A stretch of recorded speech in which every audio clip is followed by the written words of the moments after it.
pemirsa, selamat bergabung kembali di channel saya. Tetap kita kawal peristiwa ibu dan anak di Subang yang sudah mendekati final ya. Kenapa saya bicara seperti itu, mendekati final? Karena di bulan Maret kemarin, di pertengahan Maret kemarin, Pak Yosef sudah dipanggil kembali untuk penegasan dari BAP-nya. Kita tinggal menunggu apakah dari Yoris, Danu, dan saksi yang lainnya juga akan dipanggil untuk penegasan BAP-nya. Semoga saja pemanggilannya disegerakan ya. Karena dengan disegerakan pemanggilan tersebut, ya tentunya perkara ini akan lebih cepat terselesaikan daripada pemanggilannya ditunda terus. Nah, dari kabar-kabar yang sudah penetapan BAP-nya ini, itu bertanda pihak kepolisian sudah mempunyai nama-nama yang akan menjadi tersangkanya. Dan pihak kepolisian juga sudah memiliki alat bukti untuk menjeratnya. Nah, siapakah mereka ini? Ya, tentunya pihak kepolisian yang lebih mengetahui daripada kita. Saya sebagai YouTuber hanya memprediksi berdasarkan dari energi si orang yang saya prediksi melalui kartu tarot. Dan sebagai manusia biasa juga belum tentu benar hasilnya ya. Cuma sekedar untuk ikut serta pengawalan kasus ini agar kasus ini sampai ke persidangan dengan selamat. Jadi tujuan saya cuma sekedar itu saja, untuk mengawal kasus ini hingga ke persidangan agar segera ditetapkan siapa yang menjadi pelakunya. Buat saya nggak peduli dari kubu A, kubu B, ataupun dari orang lain yang menjadi tersangkanya, yang pasti tersangkanya nanti pelaku yang sebenarnya. Harapan saya seperti itu, jangan ada yang dikambing hitamkan. Nah, dari beberapa hari yang lalu saya kan sudah memprediksi tentang pintu pembuka dari kasus ini bisa melalui saksi W. Kemudian saya buka, dan kemarin tanggal 16 kalau nggak salah ya, ada WA yang masuk. Saat saya membahas tentang pintu pembuka tersebut, kemudian ada WA yang masuk yang bunyinya seperti ini. Sebelum kejadian, dia suka kumpul-kumpul di sekolah itu selalu berempat. Satu tim selalu berempat. Terakhir satu tim menunggu di TKP D, W, K, dan O. Kenapa tidak ikut menghadiri pemakaman, lebih memilih menunggu TKP? Ada apa mereka? Nah, di sini ada masukan seperti itu ya. Seseorang ini kayaknya mengetahui kalau 4 orang ini adalah satu tim. Menurut versi orang yang WA saya ini. Apakah hal itu benar atau salah? Saya juga kurang tahu. Tapi nggak apa-apa, kita bahas di sini ya. Mengapa orang berempat itu lebih memilih bersama-sama di seberang TKP, mengawasi TKP, daripada ikut ke pemakaman? Kalau kita mengambil sisi positifnya ya, mungkin mereka males ya. Mungkin mereka sedang lagi hangat-hangatnya bercerita tentang peristiwa ini. Karena yang meninggal ini adalah bos mereka, dari bendahara yayasan dan sekretaris yayasan, yang notabene bos mereka. Tentunya mereka ini sangat hangat-hangatnya untuk membicarakan kasus ini. Mungkin seperti itu. Tapi guys, logikanya kalau seseorang bos yang meninggal, pasti bawaannya ingin menunjukkan wajahnya kepada keluarga bos ini loh, saya sudah ikut ke pemakaman. Biasanya seperti itu, setor wajah.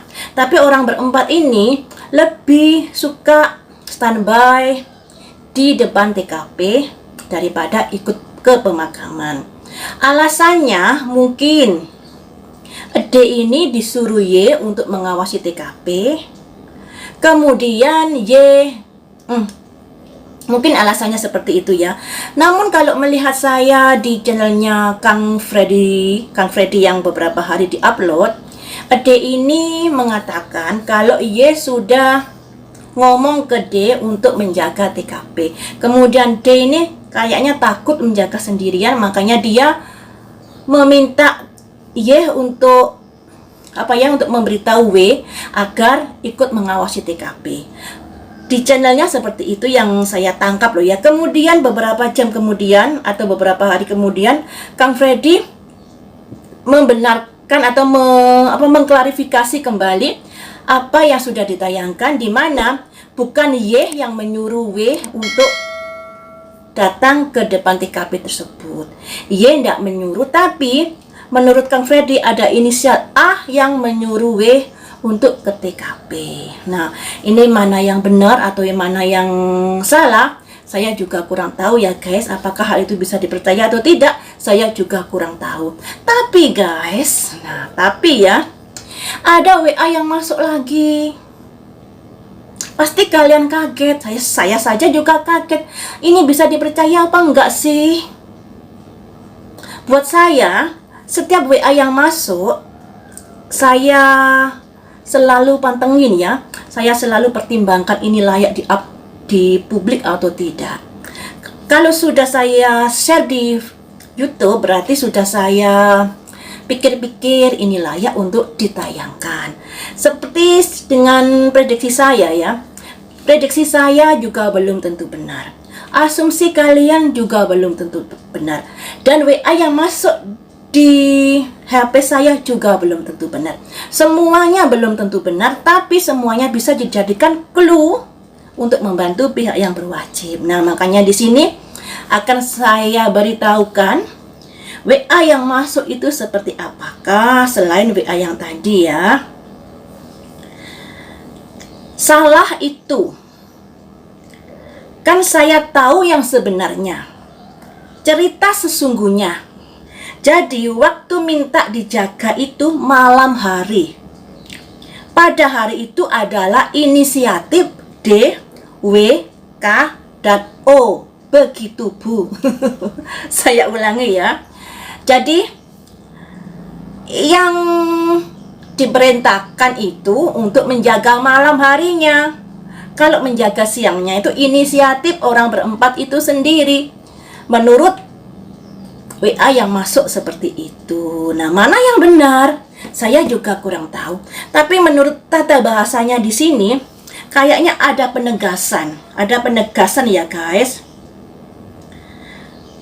Kan saya tahu yang sebenarnya, cerita yang sesungguhnya. Mungkin orang yang WA ini adalah orang saksi yang ada sangkut pautnya dengan peristiwa ini. Atau juga orang yang mendengar pembicaraan Y dan D di saat itu, atau juga orang bagian dari keluarga D ya. Mungkin loh ya, mungkin. Jadi di sini guys, orang ini menegaskan, kan saya tahu yang sebenarnya, cerita yang sesungguhnya. Nah, yang menjadi tanda tanya, siapakah yang mengirim WA ini? Kok begitu meyakinkan bahwa dia tahu yang sebenarnya, cerita yang sesungguhnya? Bahwa jika Y menyuruh untuk mengawasi TKP itu di malam harinya, bukan di pagi hari. Ini yang membuat kita menjadi tanda tanya. Saksi-saksi di peristiwa ini memang membuat kita jadi sulit ya guys. Kita saja yang mengawal sulit, apalagi pihak kepolisian. Jadi saksi-saksi ini agak berbelit-belit dalam mengungkapkan peristiwa ini. Entah mana yang benar, selalu bertolak belakang. Banyak yang bertolak belakang, maksud saya seperti itu. Dan itu tentunya menyulitkan pihak yang berwajib. Makanya mungkin pihak berwajib ini sudah tidak menganggap dari pernyataan-pernyataan para saksi ataupun pernyataan-pernyataan YouTuber yang mengawal kasus ini. Mereka lebih mempercayai atau lebih berusaha mencari barang bukti dan alat bukti yang sudah berada di TKP atau di luar TKP yang ada hubungannya dengan peristiwa ini. Nah, sekarang ingin saya prediksi ya guys. Apakah WA ini bisa dijadikan pintu pembuka dari peristiwa ini? Ataukah WA ini tadi abu-abu? Mari kita ungkap di sini. Mari kita ungkap di sini pakai kartu yang mana ya? Saya sesuaikan dulu kartunya yang bisa membantu untuk mengungkapkan apakah pesan itu bisa dijadikan pintu pembuka atau tidak. Mari kita ungkap. Pesan yang mengatakan kalau orang-orang itu sebenarnya disuruh menjaga malam hari, tapi mereka berinisiatif menjaga di siang hari. Apakah hal ini bisa dijadikan pintu pembuka dari perkara ini?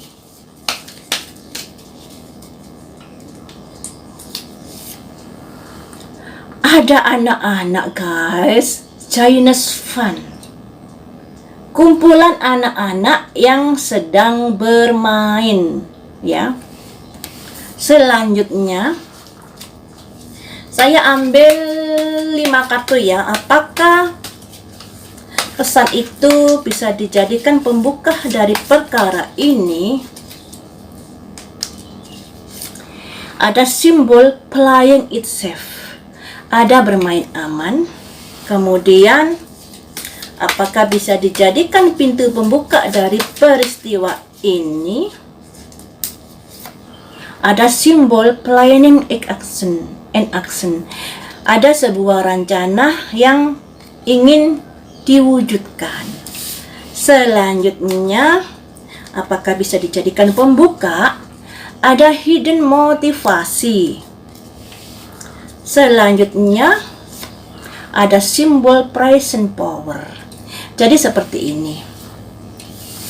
Segala sisi informasi bisa dijadikan alat pembuka, tapi harus disesuaikan dulu dengan barang bukti yang ada, alat bukti yang ada. Apakah ada benang merahnya atau tidak? Kalau tidak ada benang merahnya, ya tentunya akan gugur dengan sendirinya. Di sini ketika saya bertanya, apakah pesan itu bisa dijadikan pintu pembuka dari peristiwa ini? Di sini ada Chinese fun.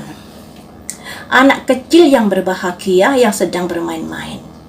Dan anak kecil ini ada kumpulan beberapa anak ya. Kemudian di sini ada playing it safe, ada bermain aman. Bermain aman, ada planning in action. Yang artinya sebuah rencana yang ingin diwujudkan. Dan di sini ada simbol hidden motivasi, motivasi tersembunyi, dan di sini ada simbol present power, kekuatan saat ini. Jadi guys, kalau menurut ini ada simbol rencana dan aksi dari pesan itu sebenarnya bisa digali lebih jauh lagi. Karena di sini ada simbol sebuah rencana yang ingin diwujudkan, juga ada simbol ada permainan aman di sini. Jadi bisa jadi saya nggak bisa nyebutkan ya. Yang intinya dari WA tadi itu bisa digali lebih jauh lagi. Nah, juga di sini ada hidden motivasi, ada motivasi yang tersembunyi, dan juga ada the present power, kekuatan saat itu. Nah, jadi dari sini ada beberapa kartu yang layak kita perhatikan, yaitu planning in action, sebuah rencana yang ingin diwujudkan dan ingin menunjukkan kekuatannya, tapi ingin bermain aman karena dia menyimpan sesuatu yang ada kaitannya dengan kumpulan orang-orang, kumpulan anak-anak kecil ini. Dari sini bisa kita gali lebih jauh lagi tentang planning in action, rencana yang ingin diwujudkan. Rencana yang ingin diwujudkan ini seperti apakah? Saya pakai kartu ini ya. Oh, kartu ini bisa enggaknya ya? Kartu yang satunya saja. Saya banyak kartu guys, agar bisa menggali lebih jauh peristiwa ini ya. Planning in action. Rencana yang seperti apakah yang sudah direncanakan oleh mereka? Rencana yang seperti apakah yang sudah direncanakan? Ada simbol community, sebuah perkumpulan yang mempunyai tujuan yang sama. community ya, community. Selanjutnya, apakah tujuan community ini dibentuk? Untuk apakah tujuan community dibentuk yang ada kaitannya dengan peristiwa ini? Untuk give. Ini lagi keluar. Untuk mendapatkan sebuah hadiah. Hadiah ya. Lagi-lagi masalah materi. Seperti itu ya teman-teman. Dari WA tentang tentang yang disuruh sebenarnya malam hari bukan siang hari, itu bisa digali lebih jauh lagi, siapa yang benar dalam hal ini, apakah orang yang memerintahkan atau orang yang melaksanakan, apakah ada miskomunikasi atau ada salah tanggap di sini. Yang jelas mereka berdua yang lebih tahu, dan orang itu tadi di WA tadi sangat berusaha meyakinkan saya yang lebih tahu sebenarnya, Nah, berarti orang ini mungkin berada di lokasi tersebut saat si Y memerintahkan si D. Berarti orang ini tahu kejadian di saat itu. Karena dia bilang saya yang lebih tahu ceritanya. Bilangnya seperti itu loh tadi. Berarti saya berpikiran kalau orang ini adalah orang yang berada di lingkungan di mana Y memerintahkan D saat itu. Siapakah orang ini? Menjadi tanda tanya. Apakah dari pihak Y? Karena yang lagi santer sekarang ini di media massa mengenai, dan kita juga tahu dari media massa beberapa bulan yang lalu, Y yang menyuruh D untuk menjaga TKP. Apakah Y ini beralibi ataukah ada pihak ketiga yang mendengar percakapan Y dengan D, yang mengetahui kejadian yang sebenarnya, dan dia merasa gerah karena peristiwa ini nggak selesai, kemudian digoreng-goreng oleh pengawal seperti saya, seperti YouTuber lainnya. Pada akhirnya dia memunculkan keterangan yang seperti itu. Itu bisa juga terjadi. Jadi yang lebih tahu ini adalah orang-orang yang berada saat Y dan D berkomunikasi mengenai perintah untuk menjaga TKP. Nah, siapakah yang berada di situ? Ini yang tahu keluarga mereka. Nah, karena saat itu kan belum ada kubu-kubuan ya guys. Keluarga mereka ini masih rukun-rukun saja, masih adem ayem. Tentunya mungkin dari pihak A dan pihak B saling bercakap-cakap, saling tukar pendapat seperti itu. Makanya di sini ada yang merasa yakin, saya tahu cerita yang sebenarnya. Nah, makanya tadi saya juga prediksi, memang dari WA ini bisa digali lebih jauh lagi. Nah, lebih jauh lagi ini versi yang seperti apa? Apakah Y benar ataukah D benar? Mana yang salah? Entahlah ya guys. Ini sebatas untuk pengawalan kasus ini ya guys. Untuk hasilnya tetap kita berpatokan pada pihak kepolisian. Karena pihak kepolisian menurut prediksi saya, menurut feeling saya sudah mengantongi nama-nama si pelaku. Sudah. Dan mereka sudah yakin, tinggal penegasan lagi, tinggal proses dalam hal apa ya, kayak melengkapi dari BAP dan lain sebagainya yang kurang agar bisa diterima di kejaksaan nantinya dengan sukses seperti itu. Jadi sekedar melengkapi prosedur saja, tapi nama-nama si pelaku tersangkanya ini sudah dikantongi pihak yang berwajib. Apalagi kita balik ke flashback ke belakang ya, apalagi di TKP ditemukan 2 jejak kaki. Tentunya dari jejak kaki ini, entah kaki pakai sepatu entah enggak ya, yang intinya ditemukan 2 jejak orang di TKP. Dan tentunya dari jejak ini sudah diketahui ukuran size-nya kakinya ini ukuran berapa. Nah, sudah pasti diketahui, dan pastinya pihak kepolisian juga sudah memantau CCTV yang ada kaitannya dengan saksi-saksi ini. Jangan dikira pihak kepolisian terpengaruh dengan pemberitaan-pemberitaan di YouTube. Enggak. Sekalipun pemberitaan di YouTube sekarang ini rame dari bulan yang lalu, beberapa bulan yang lalu hingga sekarang, saya rasa pihak polisi lebih giat dalam mencari barang bukti di TKP. Karena apa ya? Kalau sampai pihak kepolisian tidak bisa mengungkap peristiwa ini, bakal jatuh nama baik pihak kepolisian. Karena taruhannya nama baik, makanya pihak kepolisian maraton gercep untuk membuka peristiwa ini. Dan saat ini sudah mendekati final. Saya rasa seperti itu. Kita tunggu bulan Maret sampai dengan bulan April. Semoga saja tidak di PHP lagi ya teman-teman. Baiklah teman-teman, sampai di sini dulu, lain waktu kita sambung lagi dengan prediksi yang lainnya. Terima kasih sudah setia menonton di channel saya.